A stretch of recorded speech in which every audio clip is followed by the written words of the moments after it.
Hello everyone. So in my previous video, we were discussing about the bonding in the carbonyl compounds, right?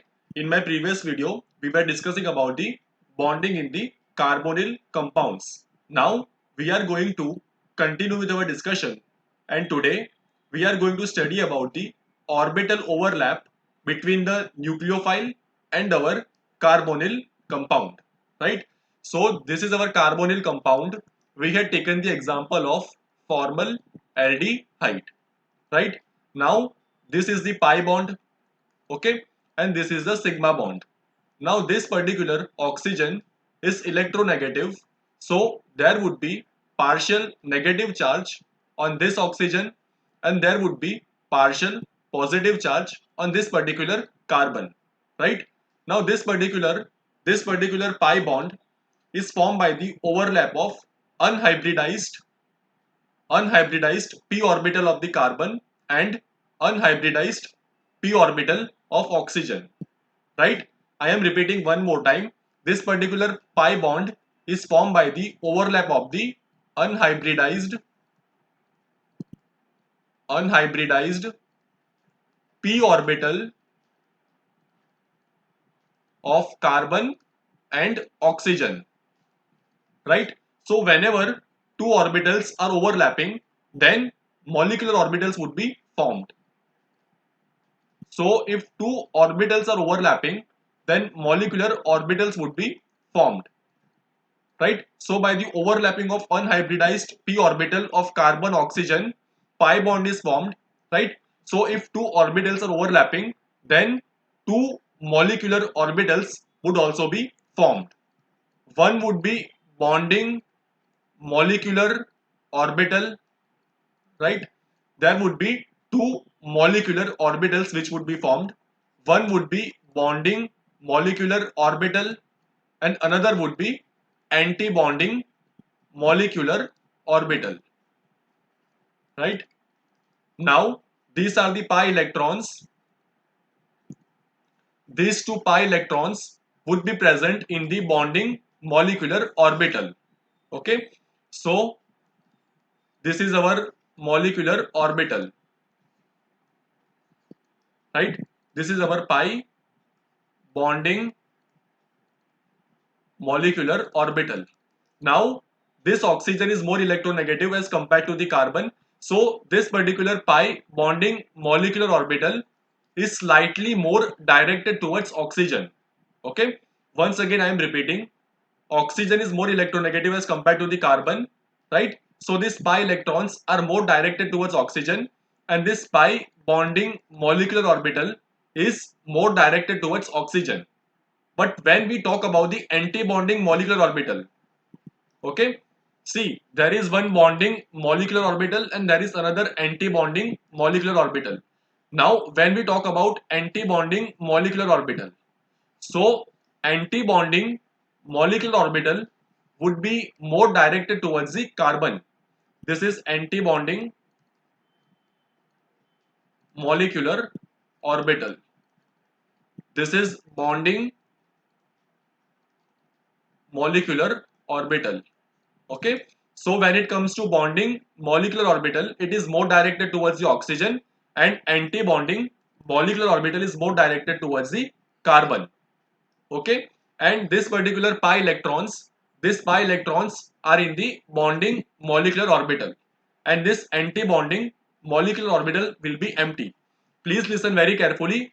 Once again I am repeating, this particular pi electrons, I am talking about the this particular pi electrons of this particular pi bond would be present in the bonding molecular orbital, and this anti-bonding molecular orbital would be empty. There would be no electrons in the anti-bonding molecular orbital. So the LUMO, that is lowest unoccupied molecular orbital of this particular carbonyl group, would be the pi star anti-bonding molecular orbital, okay? This anti-bonding, that is this pi star anti-bonding molecular orbital is empty, and therefore the LUMO, this LUMO means lowest unoccupied molecular orbital will be the pi star antibonding molecular orbital of this particular carbonyl group. Right? Now let us study the overlap between the orbitals of the nucleophile and the orbitals of the carbonyl group.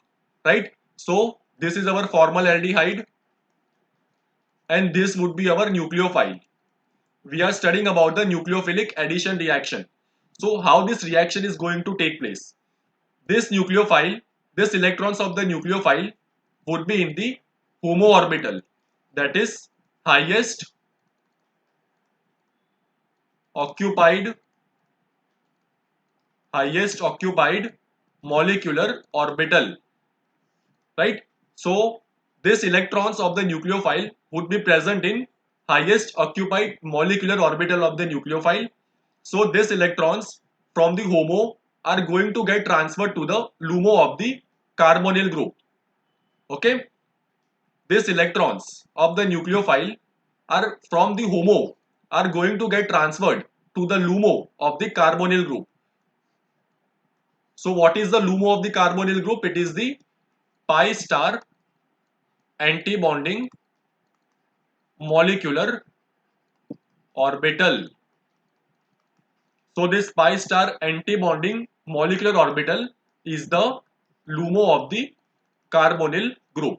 So this electrons, okay, the HOMO of this particular nucleophile is going to overlap with the LUMO of this particular carbonyl group, and the electrons of this nucleophile, okay, this HOMO of the nucleophile is going to overlap with the LUMO of the carbonyl group, and these electrons are going to get transferred in the pi star antibonding molecular orbital, right?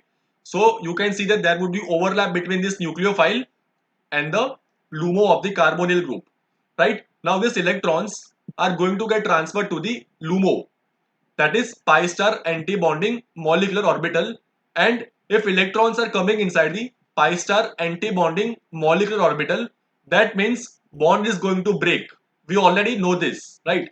Whenever electrons are going to come inside the antibonding molecular orbital, then there would be breaking of the bond. So if electrons are coming inside the pi star antibonding molecular orbital, then that means this particular pi bond is going to break. So when this nucleophile is going to form the bond with this particular carbon, therefore this particular pi bond is going to break, and these pi electrons are going to get transferred to the oxygen, and oxygen would be getting the negative charge, right? So here you can see that this nucleophile has formed the bond with the carbon. Since these electrons are going inside the pi star antibonding molecular orbital, so that is why this particular pi bond is going to break, and these pi electrons are going to come on the oxygen, and the oxygen is going to get the negative charge. Okay, now there are lots of protons in the solution, so this oxygen is going to take up the proton, and our reaction would be completed, right?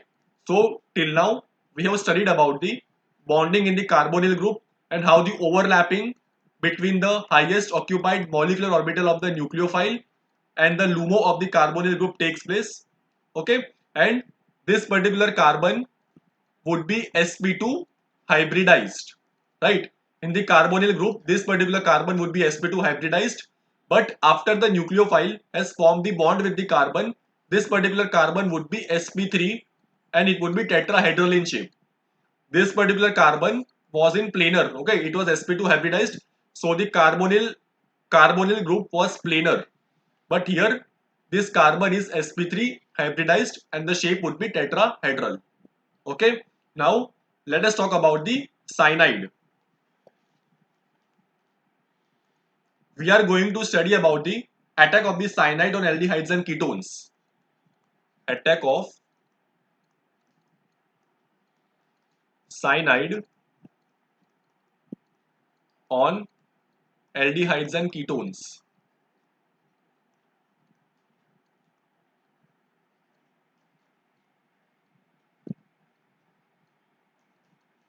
First, let us understand the molecular structure of the cyanide or the bonding in case of the cyanide. So this is our cyanide. Now this nitrogen, okay, here this carbon would be having the negative charge. Now, if you look at the hybridization of this particular carbon, it would be sp hybridization.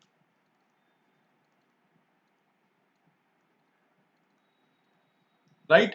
Similarly, this nitrogen is also sp hybridized.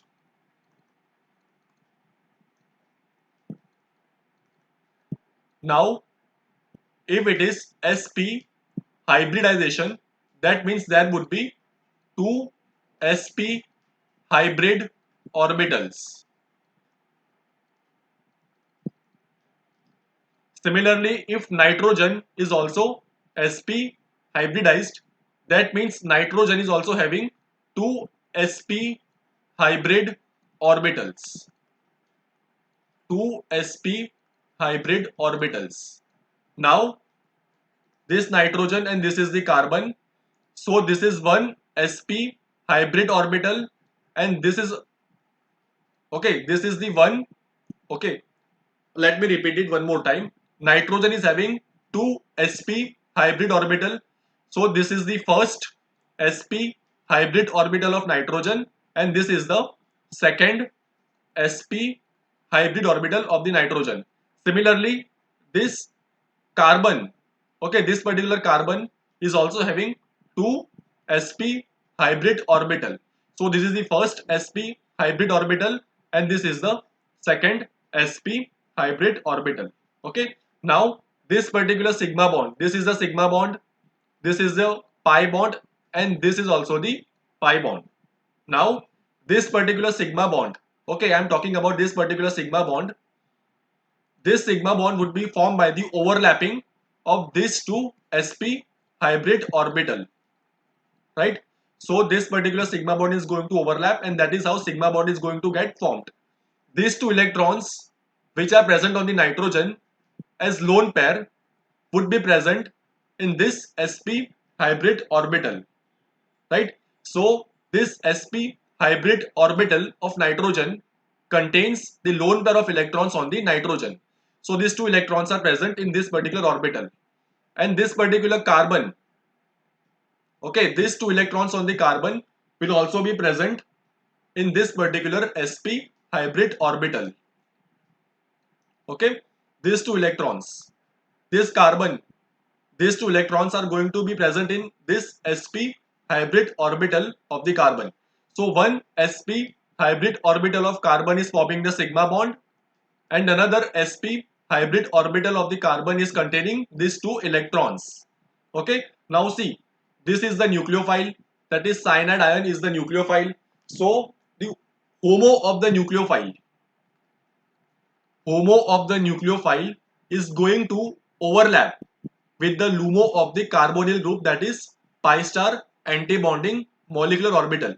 Once again, listen very carefully. The HOMO of the nucleophile is going to overlap with the LUMO of the carbonyl group. And what is the LUMO of the carbonyl group? LUMO is the pi star antibonding molecular orbital of the carbonyl group. Pi star antibonding molecular orbital. So the HOMO of the Cn minus. Now what is the highest occupied molecular orbital of the Cn minus? So this particular orbital which you can see, that is sp hybrid orbital of the carbon which contains these two electrons, is the HOMO for the cyanide ion. Okay, let me repeat this one more time. This particular carbon is having two sp hybrid orbital. So this is the first sp hybrid orbital which is forming the sigma bond with the nitrogen, and this is the second sp hybrid orbital which contains two electrons.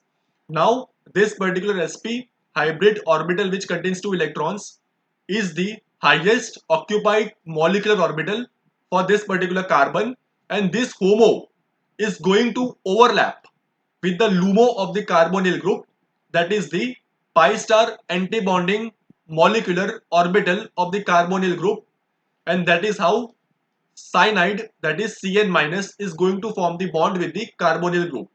Okay, so guys, this is how the overlapping, that is overlap of HOMO of the nucleophile and overlap of the LUMO of the carbonyl group takes place. Okay, So in this video, we have studied about how the orbital overlap takes place.